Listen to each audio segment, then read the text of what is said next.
আমরা আমরা বড় ভিটে এলাকায় এসে দেখলাম যে সন্তানরা মাকে মারি ফেলে মাটিতে পুঁতি রাখছে। এইভাবে এইভাবে কি মা বাবা মার মারার কি দৃষ্টিতে দেখাটা কি ছেলেদের পক্ষে সম্ভব?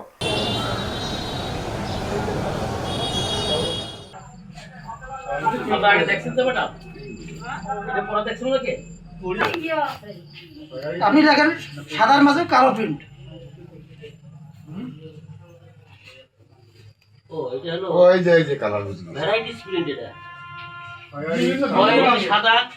সর্বপ্রথম বাড়ি যাচ্ছি, এসে দেখি আমার মা নাই। চতুর্মুড়া এলাকাবাসী চতুর সাইডে খোঁজাখুঁজি করছি, কোনো জায়গায় পাই না। পরে বাড়ি আসছি, এসে আমার বউ প্রথমে আসে নাই, আমি একা আসছি। এসে দেখি নাই, মা নাই। পরে চতুর্মুড়া খোঁজাখুঁজি করছি, পাই নাই। পরে আবার আমার বউকে ফোন দিছি, আমার বউ আসছে। এসে আমার বউয়ে পরে চতুর সাইডে খোঁজাখুঁজি করছে, আমার বউ খোঁজাখুঁজি করছে, পাই নাই। পরে দেখে ঘরের ভিতরে, তোষকের ভিতরে রক্ত। আমার মাকে আমি বলে গেছি খোঁজাখুঁজি করছেন আপনি? যে আমি আজকে আসছি। আজকে কোথা থেকে আসছেন আপনি? আমি আর শ্বশুর বাড়ি। শ্বশুর বাড়ি কোথায়? দুন্দিবাড়ি। দুন্দিবাড়ি। আচ্ছা বলেন, আচ্ছা বলেন তো আপনি। আমি ওখান থেকে আসছি, পরে এসে আমার বউকে ফোন দিছি। পরে আমার বউ আসছে, জলঢাকা দুন্দিবাড়ি। পরে আমার বউ আসছে, এসে আমার বউ আমার ডাক দিতে আছে যে এই দেখো আমার এই বিছানার ভিতরে রক্ত। ওই জায়গায় সন্দেহ হইলো। পরে চতুর্থ সাইড দিয়ে খোঁজাখুঁজি করছি, আমার রুমের ভিতরে খোঁজাখুঁজি করছি। খোঁজাখুঁজি পরে ওই কোনার ভিতরে দেখতেছি মাটি ফেটে ফেটে উঠছে। ওই জায়গায় আমার সন্দেহ হলো যে এখানেই আছে। সাইড দিয়ে এত সুন্দরভাবে লেইবা রাখছে, লেপসে লেইবা ওই জায়গায় রাখছে। আমার যত সম্ভব ওখানেই আছে আমার মা। আচ্ছা, বাড়িতে কে কে ছিল? বাড়িতে আমার বড় ভাই আর আমার মা ছিল। আমরা কেউ ছিলাম না, আমরা গেছিলাম দাওয়াত। তোমার বড় ভাইয়ের নাম কি? আমার বড় ভাইয়ের নাম জুয়েল। এরপর আপনি কাকে জানাইলেন? এরপরে গ্রামবাসী সবাইকে জানাইছি। জানানোর পরে মেম্বার চেয়ারম্যানকে জানাইছি। জানানোর পরে থানায় গেছি আমি। আচ্ছা, আপনার বড় ভাই জুয়েল এখন কোথায়? এখন জানি না স্যার। আচ্ছা, তার সাথে আপনার মায়ের কোনো শত্রুতা? শত্রুতা ঈদের আগে ওই আমার ভাবি ওদেরকে নিয়ে একটু ঝগড়া হয়েছিল। ওই আমার বড় ভাই কয় আমার মায়ের জন্য আমার ভাবি আসে না আমাদের বাড়িতে। এটুকুই জানি স্যার, আর কিছু জানি না। আমরা বড় ভিটে এলাকায় এসে দেখলাম যে সন্তানরা মাকে মারি ফেলে মাটিতে পুঁতি রাখছে। এইভাবে কি মা বাবা মার মারার কি দৃষ্টিতে দেখাটা কি ছেলেদের পক্ষে সম্ভব? কি মারি ফেলে পুঁতি রাখাটা সম্ভব? এভাবে কিন্তু কখনো এটা করার ঠিক না।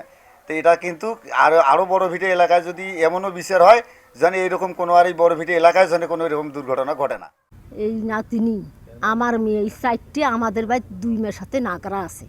এই নাতিনি বউ আর নাতি আগে আসছে, আসিয়া 6-7 দিন পর তারপরে আমরা দুইজনেই ফোন করে, কয় মা তুমিও আসো। কয় আমাকে যে ভাত খিলাইবে এ ভাত যে নাই আমি কি খাবো? কয় আমরা যা খাবো তুমিও তাই খাও, আইসো। তখন মেয়ে করলি কি ঈদের না 4 দিন না 3 দিন আগত আসিল। ওই আসিয়া তো ওই যে কামাই কাজ বন্ধ, কিসের ভাত কিসের পানি, ওই 4 দিন ঈদ পর্যন্ত থাকি।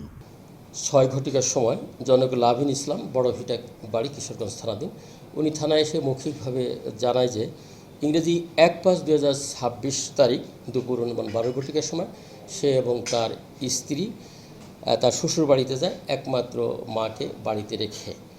ওই বাড়িতে তার বড় ভাই থাকতো। তো উনি গতকালকে 12টার সময় বাড়িতে এসে তার মাকে পায় না।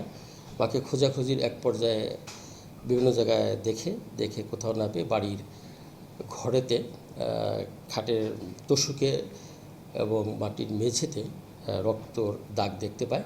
তখন তার সন্দেহ হয়। অফিসার ফোর্স সহ ঘটনাস্থলে চলে যায়।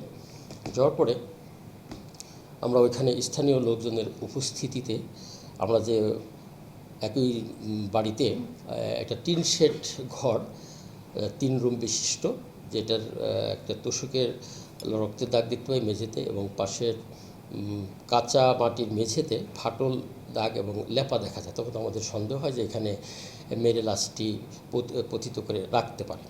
তো আমরা ঊর্ধ্বতন কর্তৃপক্ষকে অভিহিত করে আমরা ফায়ার সার্ভিস এখানে ছিল, আমরা ঘটনাস্থলে লাশ খুঁড়ে এই মৃত লাশ উদ্ধার করি। তো এই বিষয়ে ঘটনাস্থলে লাশের শ্রোতাল রিপোর্ট প্রস্তুত করি এবং ময়নাতদন্তের জন্য লাশটি আমরা মর্গে প্রেরণ করি। এই ঘটনার বিষয়ে থানায় একটি নিয়মিত হত্যা মামলা রুজু হয়েছে। আমরা সাসপেক্টকে গ্রেপ্তারের জন্য জোর প্রচেষ্টা আছি। আশা করি দ্রুতই গ্রেপ্তার করা সম্ভব এবং মামলার রহস্য উদ্ঘাটিত হবে।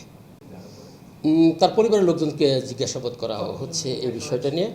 তো তার যে বড় ভাই, বাদীর যে বড় ভাই, বিশিষ্টের বড় ছেলে, তাকে জিজ্ঞাসাবাদ করার সুযোগ হলে উন্মোচিত হবে বিষয়টি।